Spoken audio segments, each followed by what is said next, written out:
Hold on, Dusknoir is the gripper Pokemon? You gotta be kidding me.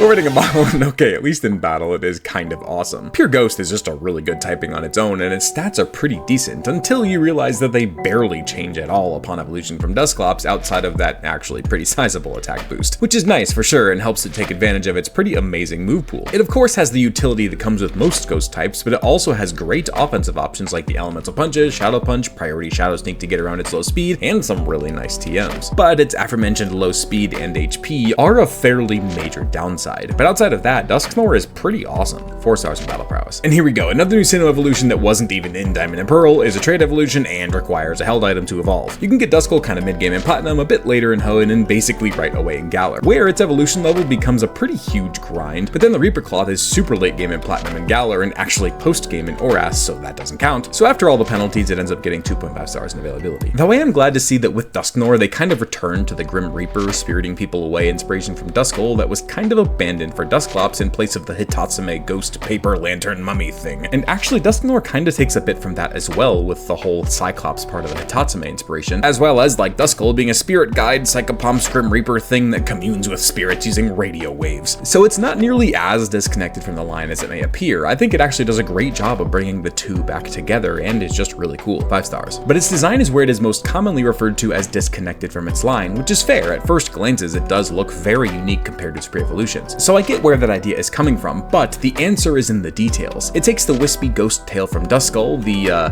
grippers from Dusclops, and even those weird teeth things that Dusclops has are now upturned into an almost regal collar. They really did a fantastic job of giving it a genuinely terrifying and imposing feel to it as well. The main issue is the weird, like, jacket? Armor? The antenna makes sense, but the all of a sudden darker torso with the weird markings that kind of come out of nowhere do make it feel a bit disconnected. Still though, 4.5 stars in design. So that will give Dusknoir a nice even 4 stars overall.